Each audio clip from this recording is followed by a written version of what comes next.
Conexão Catimbau apresenta 14ª Semana do Patrimônio Cultural de Pernambuco. Estações do Patrimônio, Redes, Memórias e Afetos.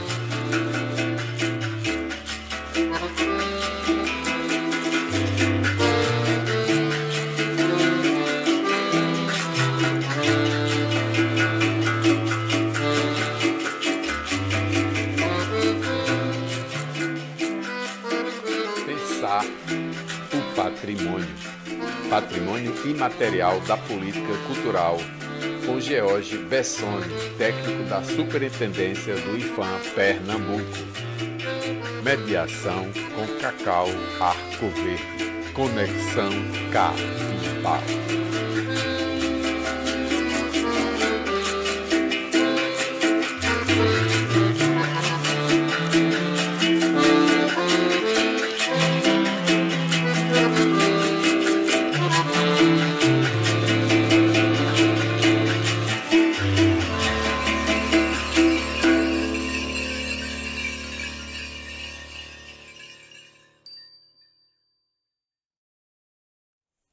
Conexão Catimbau apresenta 14ª Semana do Patrimônio Cultural de Pernambuco. Estações do Patrimônio, Redes, Memórias e Afetos. Hoje vamos debater o Pensar o Patrimônio, falando do tema Patrimônio Imaterial na Política Cultural, com George Bessone, técnico da Superintendência do IFAM de Pernambuco. Olá, George, tudo bem? Tudo bem, Cacau, boa noite. Como é que vai você? Tudo bem, queria agradecer, em primeiro lugar, pela oportunidade de estar falando aqui para o seu público, para o público da rádio, dizer que é uma satisfação.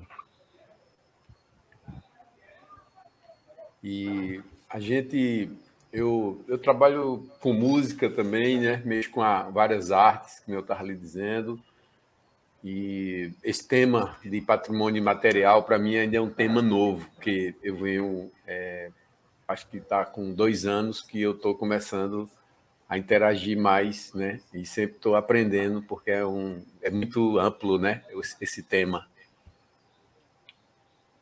Pois é, o patrimônio imaterial, ele surgiu, digamos assim, como política pública oficial a partir da Constituição de 1988, quando ela define o patrimônio cultural brasileiro como o conjunto de bens culturais, tanto de natureza material quanto de natureza imaterial, que fazem referência à identidade, à ação e à memória dos grupos formadores da sociedade brasileira. E aí a Constituição traz um rol de bens culturais que podem ser entendidos como patrimônio cultural brasileiro, entre eles os modos de criar, fazer e viver, desses grupos formadores da nossa sociedade. E aí os bens de natureza imaterial, eles foram objeto de um amplo debate, no IFAM, na academia, entre fazedores de cultura, enfim, mestres, produtores de cultura, e aí se conceituou categorizar esse patrimônio imaterial para efeitos de reconhecimento como patrimônio cultural brasileiro em âmbito federal, em celebrações, formas de expressão, saberes e lugares.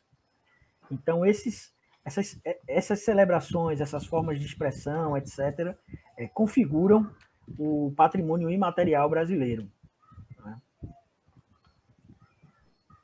E, tipo assim, ele pode ter várias vertentes, então, Pode entrar música, dança, além de prédios, de arquitetura, gastronomia, que eu estou começando a interagir mais, Sim, pode entrar modos de fazer determinados alimentos, como o ofício das baianas de acarajé, o modo artesanal de fazer o queijo Minas em algumas regiões lá, no Cerro, na Canastra, Sim. etc.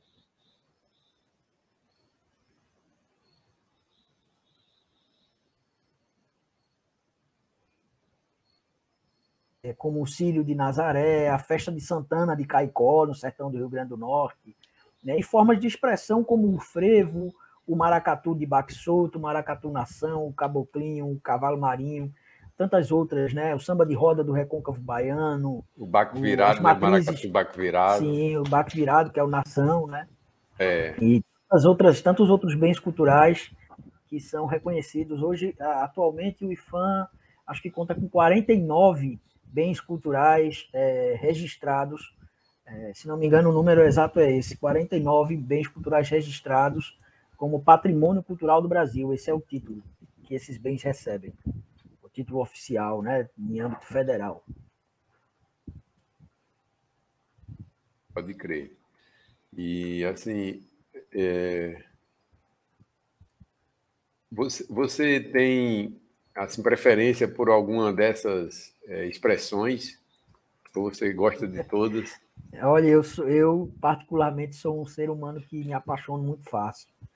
Eu me apaixono por todas as manifestações, basicamente. Como servidor público, né? Como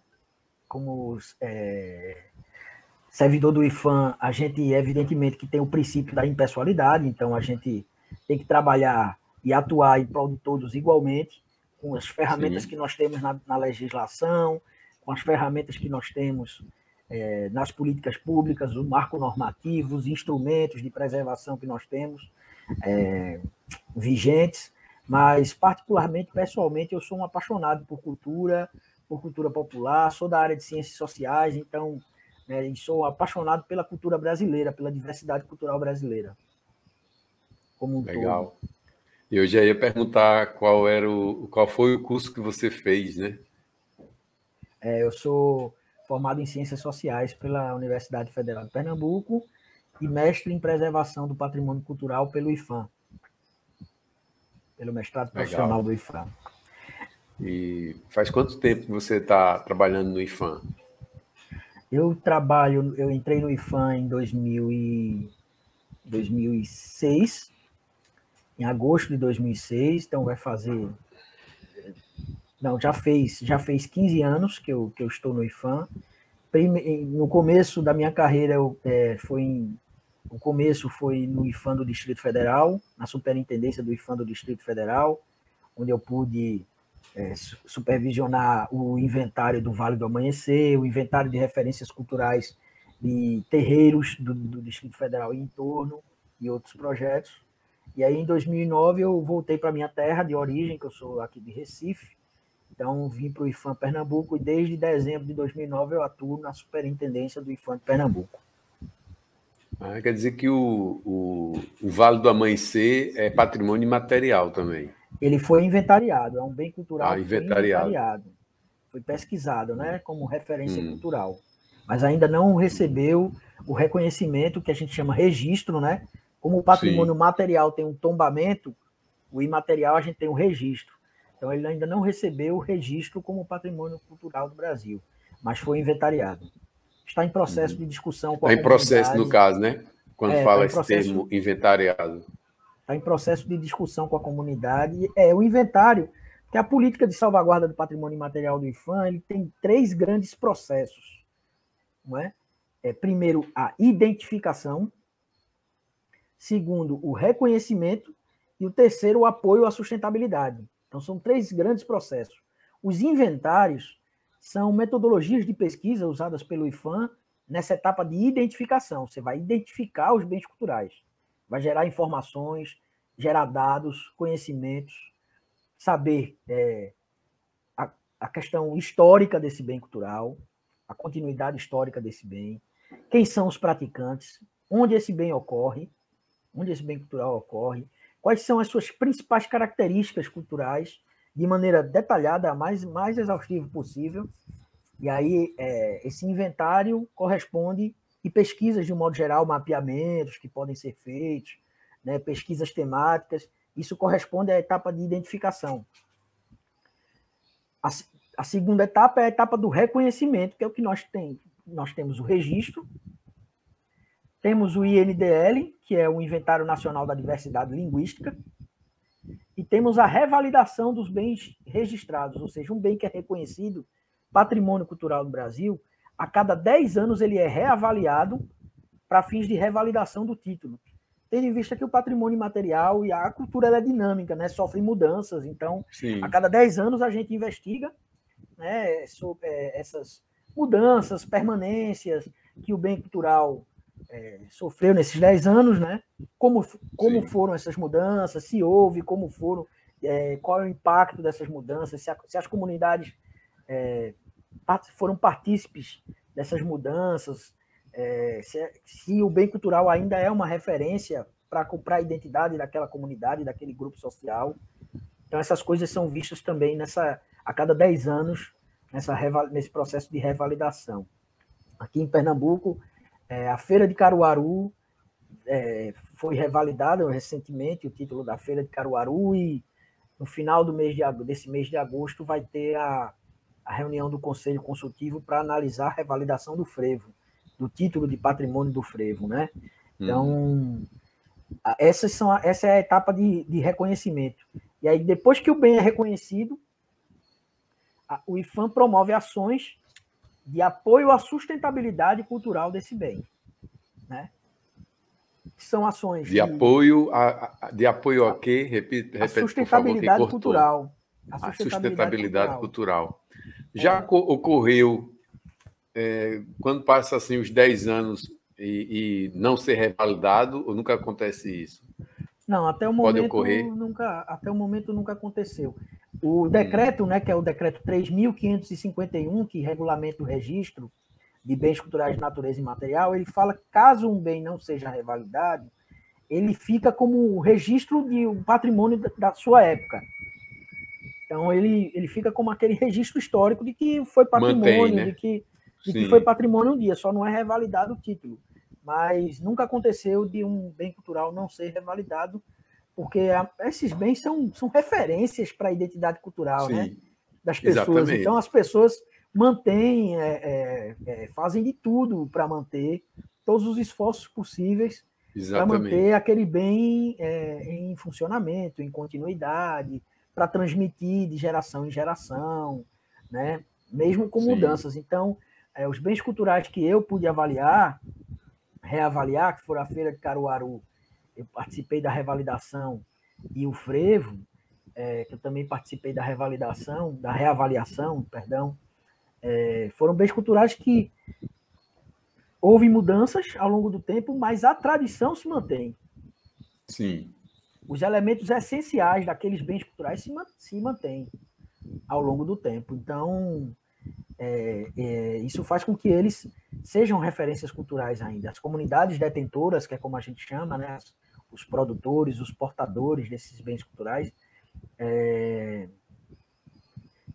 ainda consideram esses bens uma referência constitutiva da sua identidade cultural.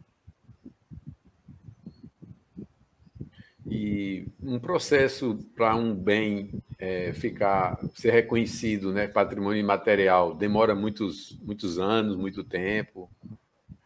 Isso varia bastante. Isso vai depender da complexidade do bem cultural, né? Tem bens culturais como a roda de capoeira, o ofício de mestres de capoeira, que são bens de abrangência nacional. As matrizes tradicionais do forró, que estão em processo de registro, né, processo de reconhecimento, a pesquisa ela é feita em nível praticamente nacional, assim, pega vários estados do Brasil.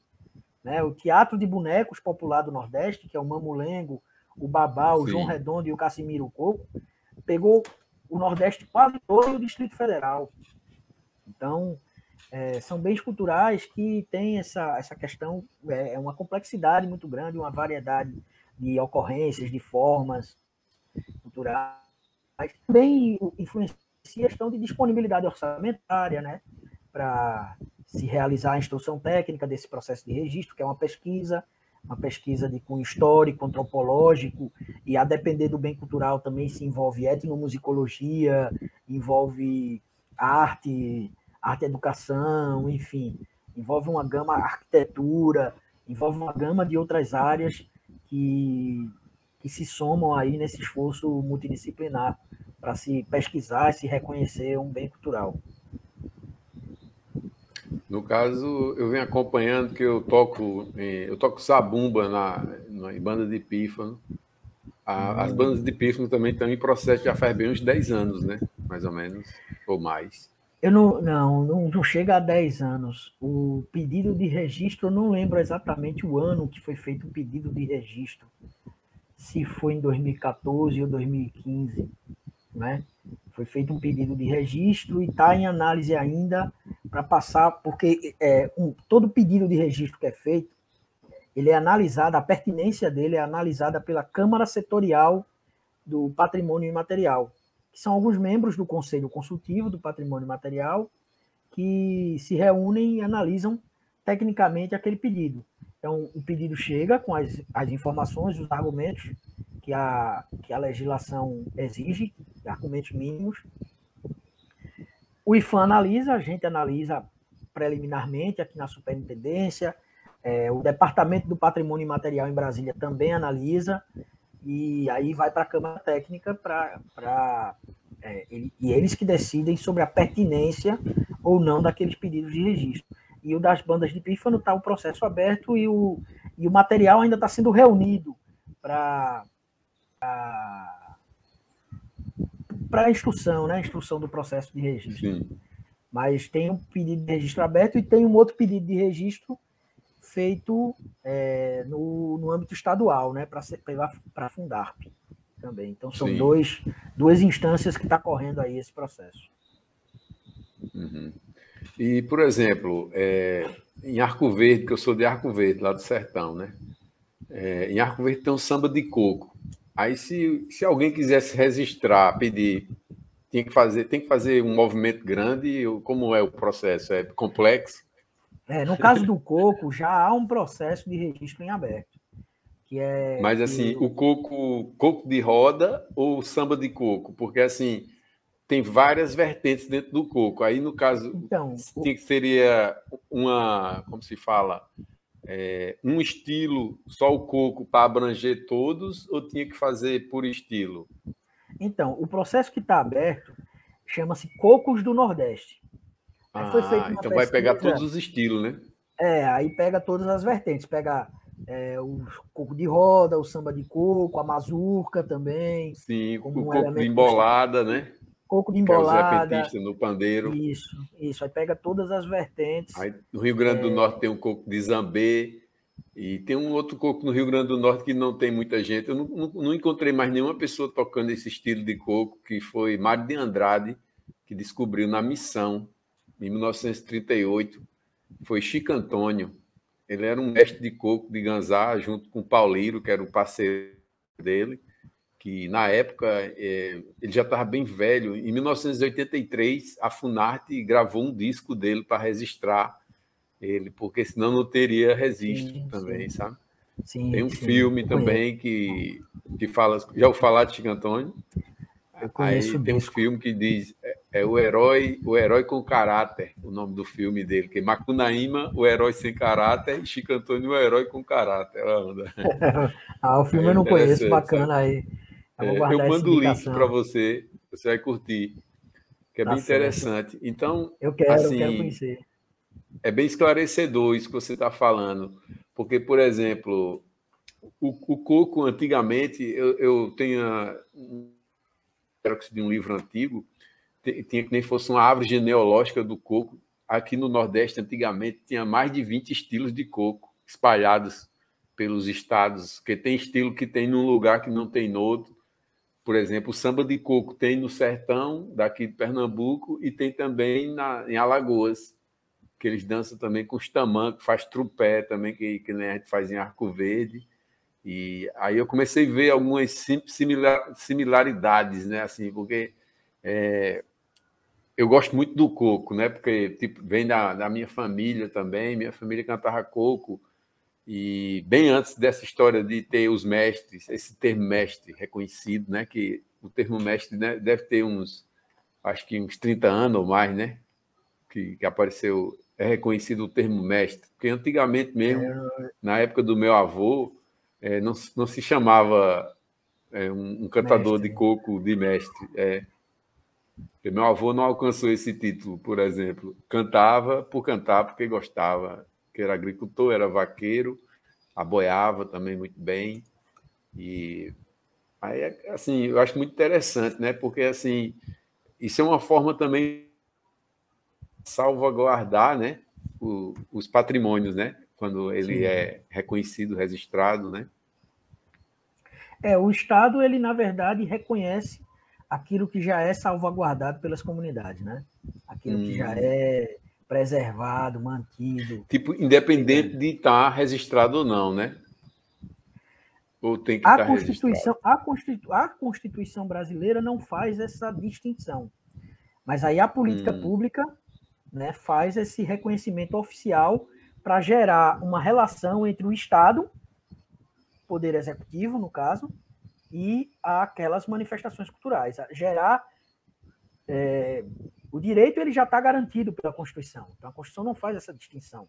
Porque a Constituição diz que o Estado, em colaboração com a comunidade, ou seja, o Estado, todos os entes, União, Federal, Estados, Sim, municípios, todos os entes do Estado, todas as esferas de governo, né, e todos os poderes também, todos os poderes. Mas do ponto de vista da política pública, né, que vai tornar esse direito, essa cidadania cultural, algo prático e concreto e efetivo na vida das pessoas, aí existem órgãos públicos, no caso o IFAM, que é uma autarquia federal ligada atualmente à Secretaria Nacional de Cultura, que reconhece os bens culturais. Então, a Fundarp é no nível estadual, aí, por exemplo, a Prefeitura do Recife tem a Diretoria de Preservação do Patrimônio Cultural e a Secretaria de Cultura, então, e a Fundação de Cultura Cidade do Recife, vários órgãos, várias esferas têm seus órgãos e cada esfera de governo tem suas prerrogativas para se organizar. Mas aí esses órgãos passam a reconhecer oficialmente e aí por isso se instauram instrumentos como o sim, tombamento para o patrimônio material, perdão, e o registro para o patrimônio imaterial, entendeu? sim.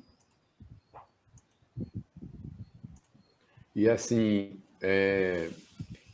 geralmente, assim, demora, eu estava falando, para ser reconhecido, e é preciso alguém da comunidade ou algum técnico, alguma pessoa que entenda de patrimônio imaterial para poder dar entrada nesse processo? Boa Como que se pergunta. faz isso? Que Boa é uma pergunta pergunta. bem complexa também, né? O decreto que em 3.551, né, ele estabelece quais são as partes legítimas para pedir o registro. E aí tem o ministro de Estado da Cultura, que na época existia Ministério da Cultura, mas hoje seria Ministério do Turismo, o Sim, secretário nacional de Cultura, evidentemente, né, que aí substitui o ministro de sim, Estado da Cultura, secretários municipais e do Distrito Federal e associações da sociedade civil e o próprio IFAM também. Então, são partes legítimas para pedir o registro. Mas, além dessas partes legítimas para pedir o registro, tem que ter a anuência das comunidades.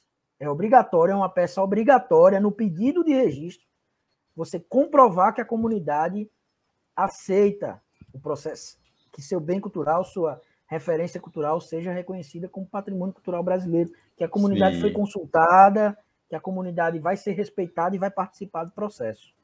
Tem Então, que ter todo esse processo também, né?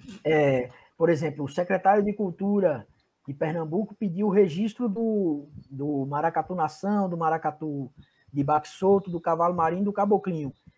Para cada um desses bens culturais, o governo fez uma mobilização de pessoas na sociedade, de detentores, né, da comunidade detentora, para que Sim, elas autorizassem, dessem um aceite, a anuência, para que o bem fosse registrado. E sem essa anuência da comunidade, o IFAM não trabalha. O IFAM, a política de patrimônio imaterial, ela tem como uma premissa a participação das comunidades detentoras em todos os processos, em todo o processo, desde a etapa do pedido de registro passando pela etapa de identificação, de reconhecimento e as ações de apoio à sustentabilidade. Sim. Então, a gente está sempre em diálogo com os detentores, a gente está sempre em diálogo direto com os grupos sociais que fazem os bens culturais reconhecidos aqui no Estado. Com os fazedores também, em qualquer lugar do Brasil. Sim, com os fazedores de cultura. E assim, aqui no Nordeste, tem quantas sedes do IFAM? Tem em todas as capitais ou só em alguns lugares? O IFAM tem sede em todas as capitais do país. Então, todo estado tem IFAM?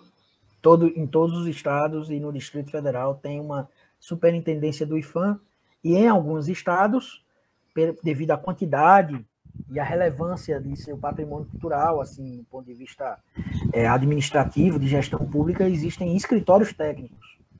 Aqui em Pernambuco tem a superintendência, que fica no Recife, e tem os escritórios técnicos de Olinda, de Igaraçu e do Parque Histórico Nacional dos Guararapes e Fernando de Noronha. Então, são 3 escritórios técnicos atuando. Então, Minas Gerais tem escritórios técnicos, Rio de Janeiro tem escritórios técnicos, Bahia tem escritórios técnicos, Ceará, Paraíba. Então, tem vários estados que têm escritórios técnicos. Pois é, então eu tô assim, eu acho bem interessante porque assim eu não entendia nada dessa história do patrimônio imaterial, né? Via muito falar e ficava boiando. Aí depois desses dias mesmo eu entrevistei uma professora que é historiadora, Madalena Almeida.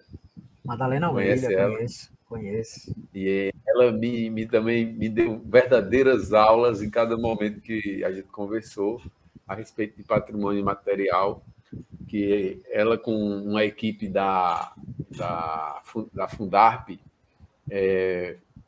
criaram uma mandala, que nem essa mandala, só que essa mandala é do patrimônio imaterial. Aí ela é cheia, ela é toda fatiada, colorida, tem as cores, aí tem patrimônio material, e tem citando várias coisas que está dentro desse contexto, né? Aí eu achei bem interessante mesmo, xilogravura, ponto de cultura, eles foram esmiuçando como se fosse assim, como é que eu posso dizer? Eu posso até mostrar ela aqui para o pessoal ver também, porque eu acho que vale a pena, sabe? Deixa eu abrir ela aqui.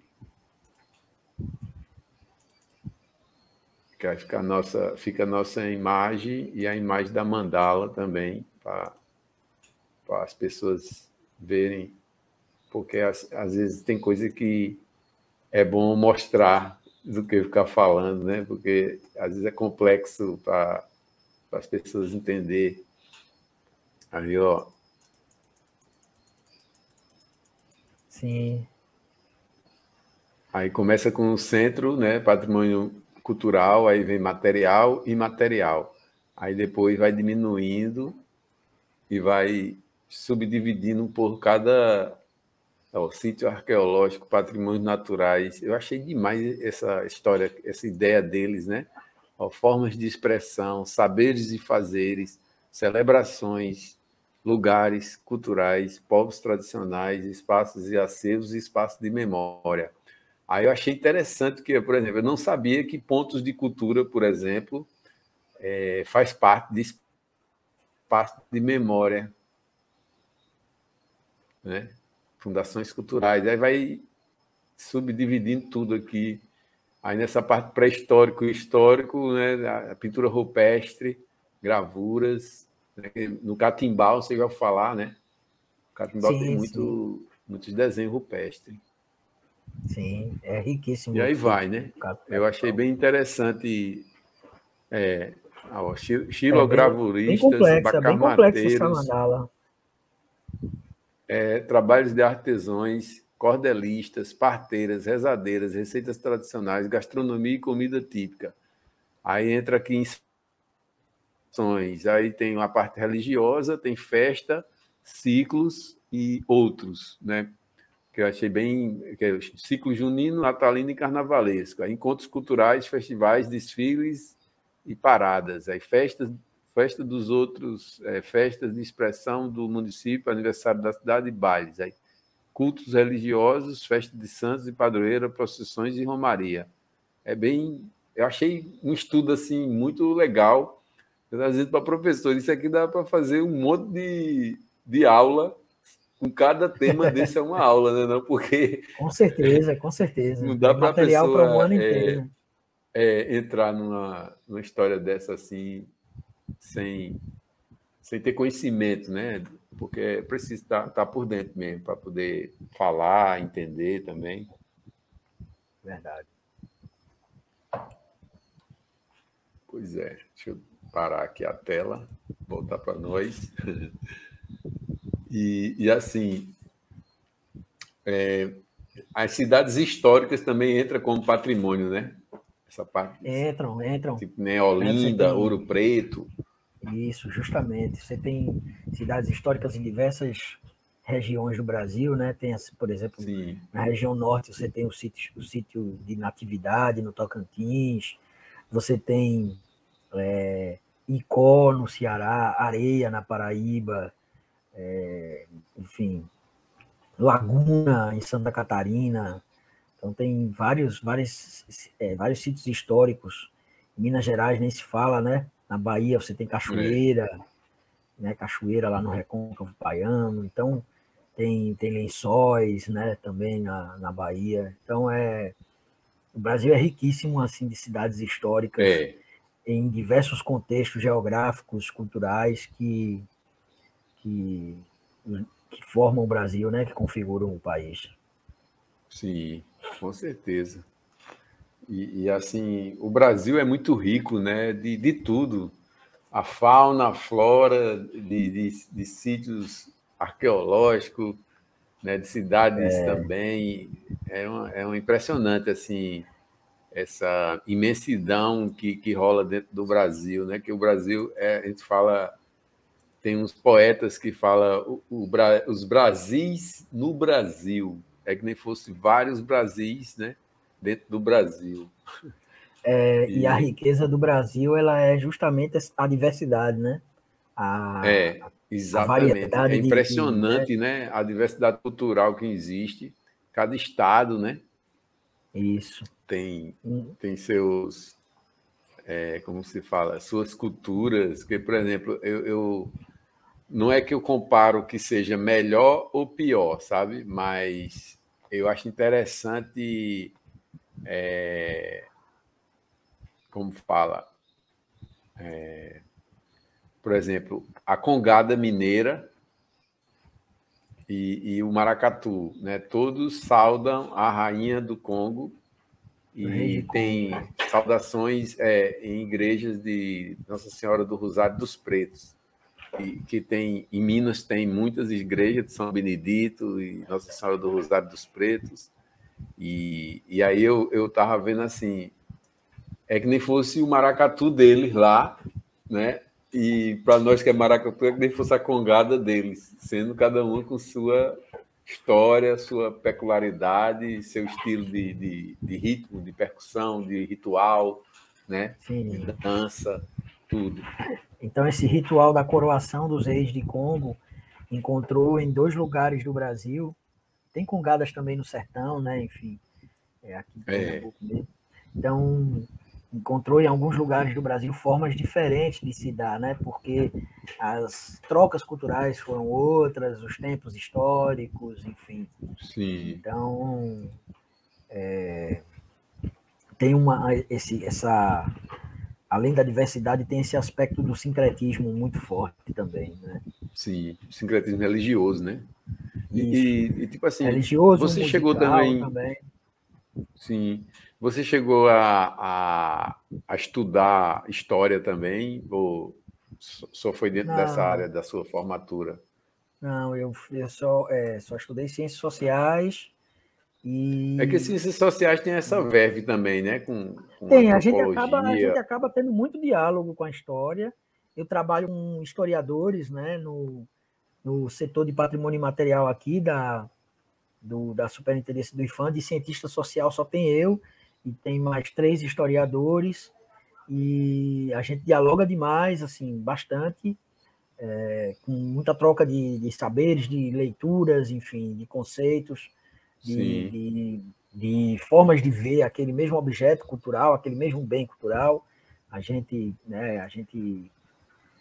procura dialogar e fazer com que se encontrem a forma do historiador de ver, né, os sim, métodos, os conceitos, e os do cientista social. Então, a gente está sempre em interface com a história, né? Desde a minha formação acadêmica, que a gente também cursa algumas disciplinas de história, a gente tem contato com um pouco da literatura, né, produzida, de teóricos e tal, até por força do trabalho no IFAM, porque toda a pesquisa sim, de patrimônio imaterial envolve pesquisa histórica também.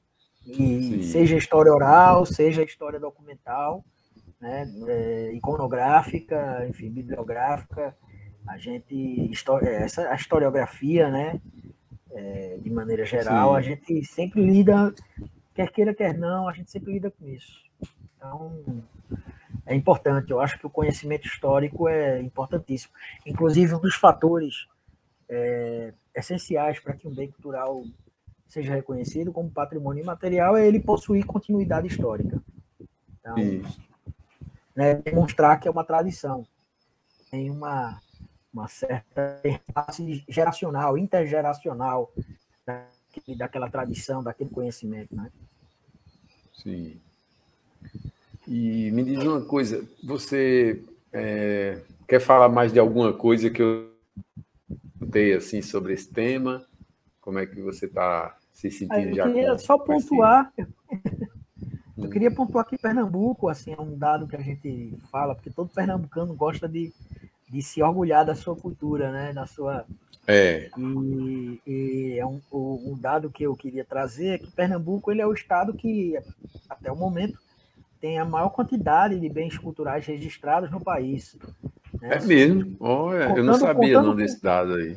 contando com os bens culturais de abrangência local aqui do estado e os bens culturais de abrangência regional e nacional, o Pernambuco tem 11 bens culturais reconhecidos, né? Olha, 11 bens culturais reconhecidos como patrimônio cultural do Brasil, patrimônio imaterial brasileiro. Então, tradições muito caras a gente aqui, como o frevo, maracatu nação, maracatu baxoto, e também tradições culturais regionais, como a literatura de cordel, o teatro de bonecos popular, né, hum, o ofício das baianas de acarajé, que tem ocorrência aqui em Pernambuco, a roda de capoeira, o ofício dos mestres de capoeira, também são bens culturais que a gente compartilha com outros estados, mas que aqui em Pernambuco se soma a essa lista dos bens culturais assim, mais locais aqui de Pernambuco,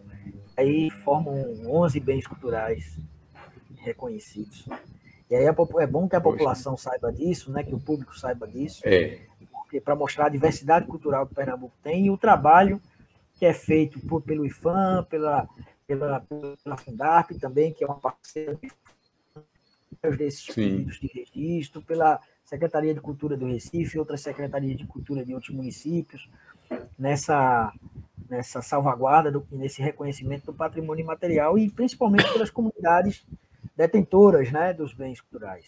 Então, é um trabalho, um esforço para que as referências culturais de Pernambuco sejam reconhecidas pelo Estado brasileiro. Há um esforço, uma luta por cidadania cultural, por reconhecimento como patrimônio, e o Estado de Pernambuco, nesse sentido, abarca uma diversidade grande. Outra coisa que eu queria pontuar é que o sim, IFAM ele reconhece bens culturais de natureza imaterial presentes em todas as regiões do país, tanto bens da cultura de matriz africana, quanto bens culturais da cultura indígena, indígenas, línguas de matriz europeia, é, bens culturais do fazer popular, do artesanato, da cultura popular, enfim. Então, é uma gama de diversidade regional, diversidade cultural, diversidade étnica também, relevante que o IPHAN tem reconhecido ao longo desses anos de atuação. Aí o IPHAN começou, o Departamento de Patrimônio Material em Brasília foi criado em 2004, os primeiros bens culturais começaram a ser registrados, reconhecidos no início dos anos 2000, ali Paneleiras de Goiabeiras, né, se não me engano foi em 2002. Então, nesses quase 20 anos aí de política pública, né, de patrimônio material, 21 anos, tendo em vista que o Inventário Nacional de Referências Culturais foi inaugurado em 2000 e implementado, né, em 2000, então você tem aí 21 anos, digamos assim, de política pública voltada para os bens culturais de natureza e material, e aí nós temos um cabedal de bens culturais que abarca uma parcela relevante da diversidade cultural brasileira. Que legal. E, assim, é muito importante, né, esses órgãos públicos como a Secretaria de Cultura do Recife, a Fundarp, estar junto nesse movimento, né, junto com os mestres, os grupos tradicionais, os fazedores, os sabedores, para fazer essa intermediação junto com o IPHAN, né? É necessário, né, ter esses âmbitos todos juntos para poder andar, né? Os registros, as entradas nas documentações e tal, né?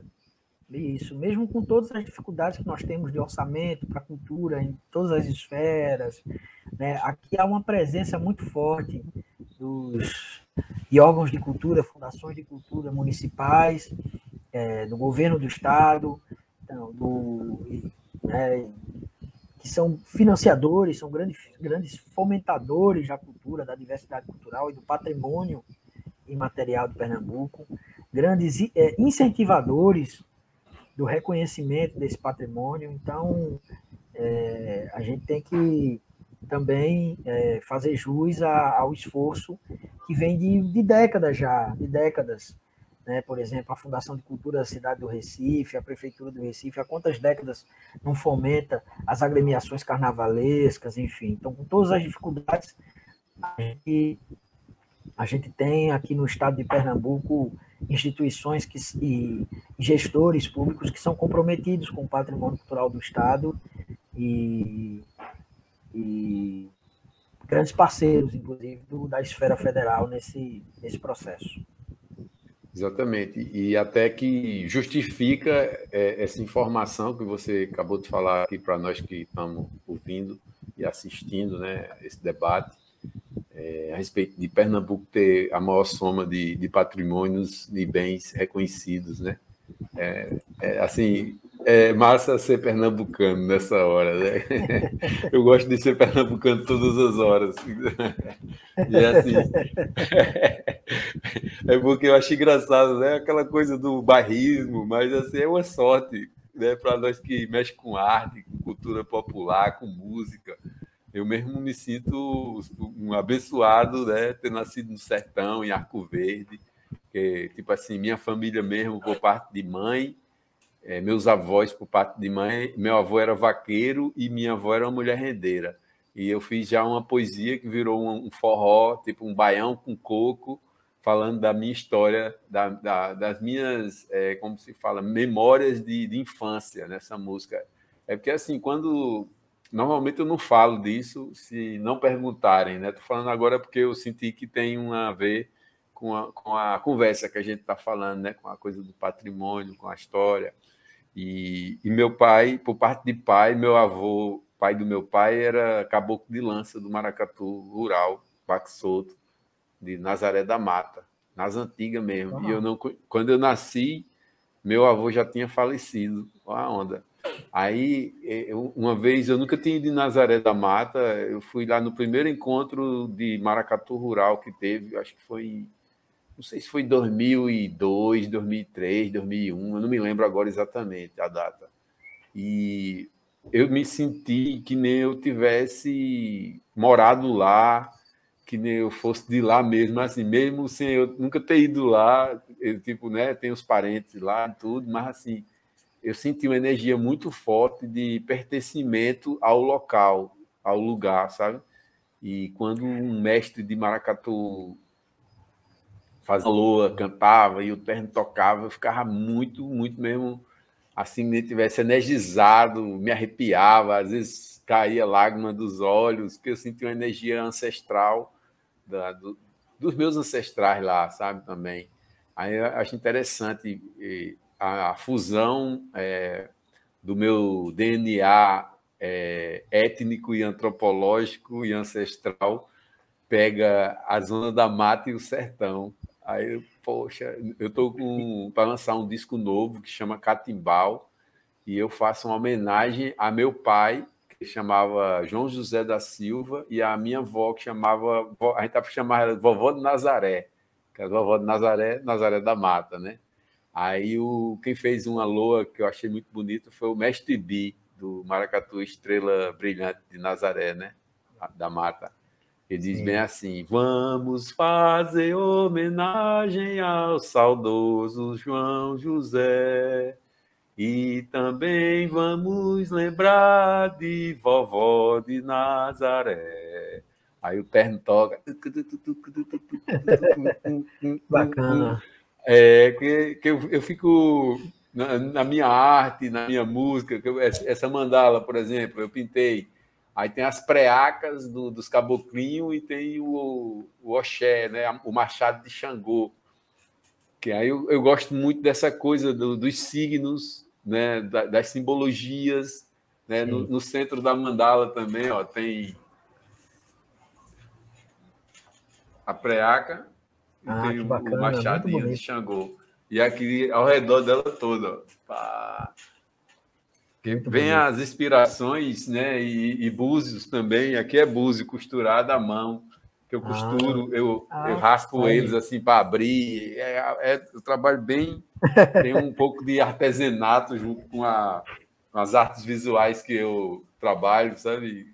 Tem hora que eu misturo, imprimo xilogravura na tela e faço os desenhos junto com a xilogravura e tal, porque eu gosto muito dessa coisa de misturar as artes, mas assim, não é toda mistura, não é tudo que se mistura que dá certo, sabe como é? Enquanto Chico Sainz se misturou a música dele moderna com a ancestralidade, né? Eu lembro que na época eu não tinha morava em Arco Verde, era bem jovem, bem antes de Chico Sainz, a gente já tocava coco, ciranda, maracatu no grupo da gente.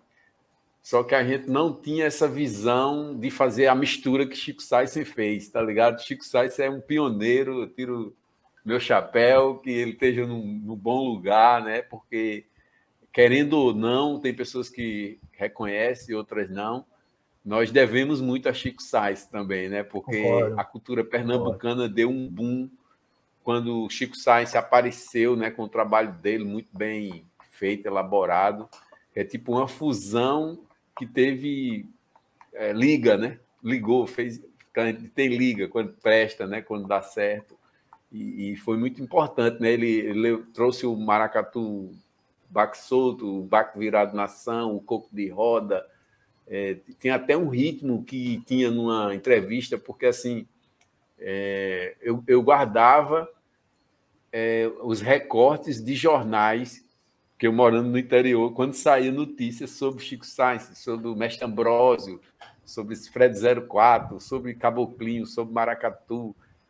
Eu tenho vários recortes de jornal antigo, sabe? Porque eu achava isso massa para poder eu me inteirar mais da história. Aí, dentro de uma história dessa que saiu uma reportagem de Chico Sainz, falando de um ritmo chamado manivela, que ele estudou esse ritmo e colocou no primeiro disco, né? Que é CD e é vinil, o primeiro disco da Lama ao Caos.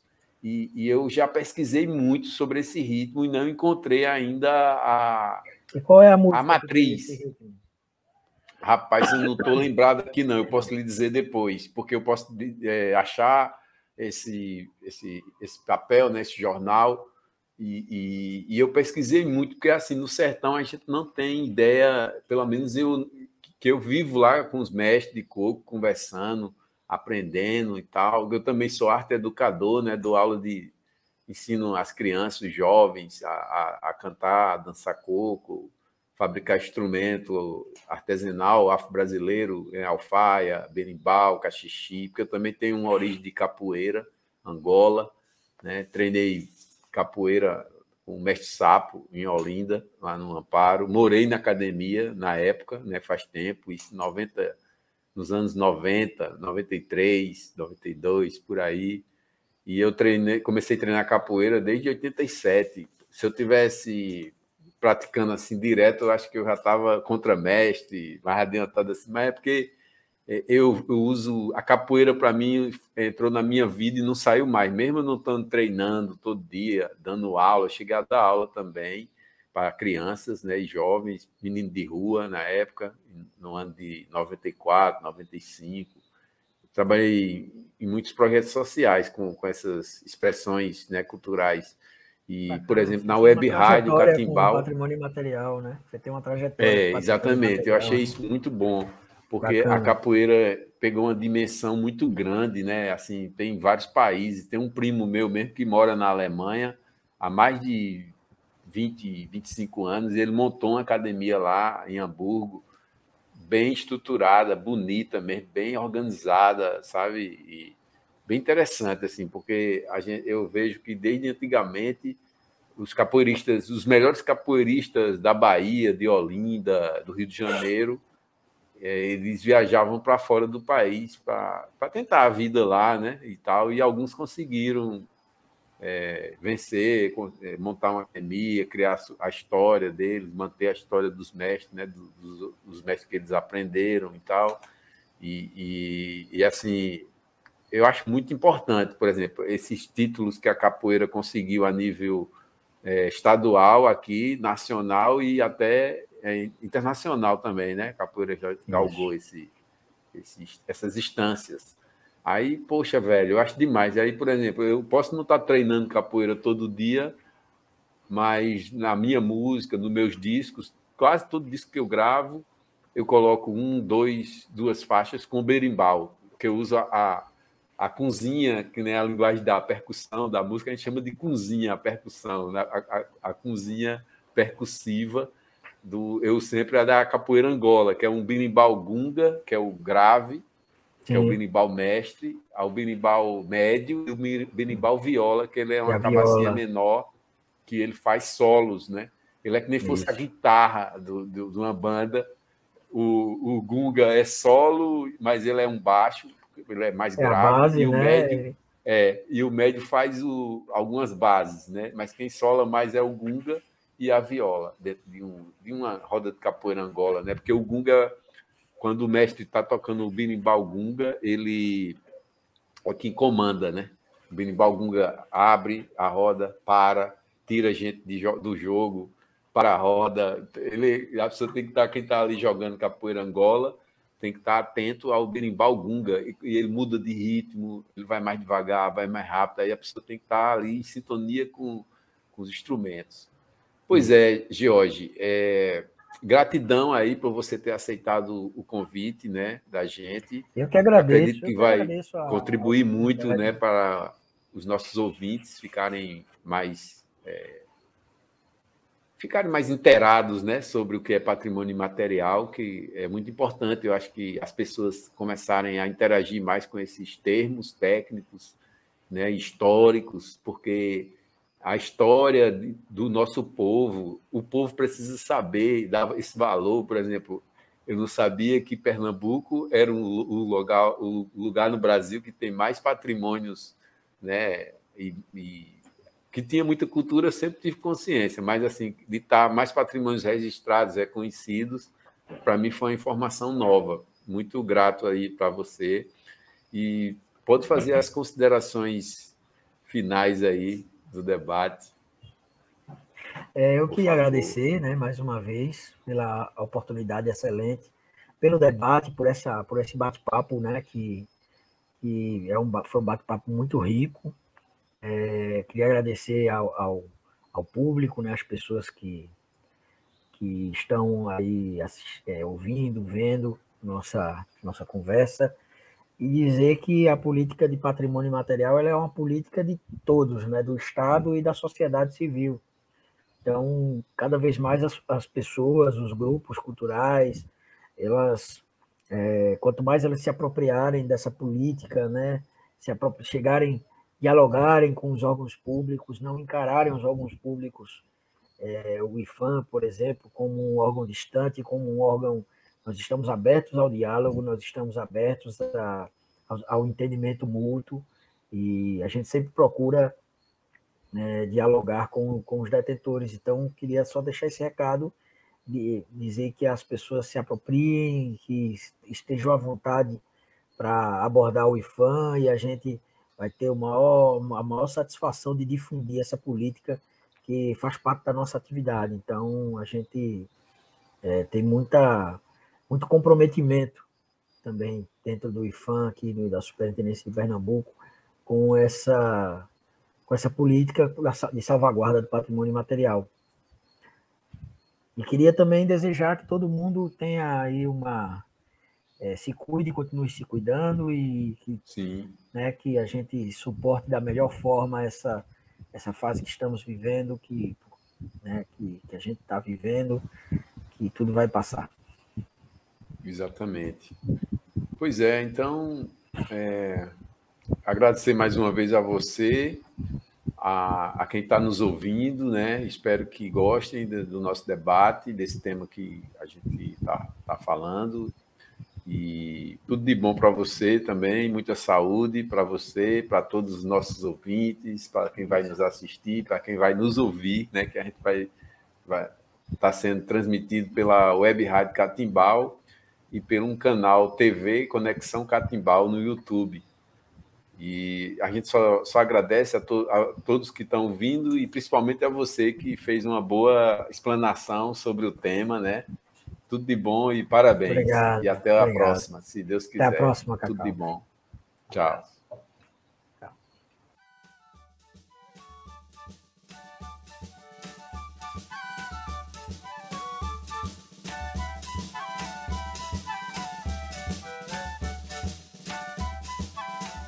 Conexão Catimbau apresentou 14ª Semana do Patrimônio Cultural de Pernambuco. Estações do Patrimônio, redes, memórias e afetos. Conexão Catimbau.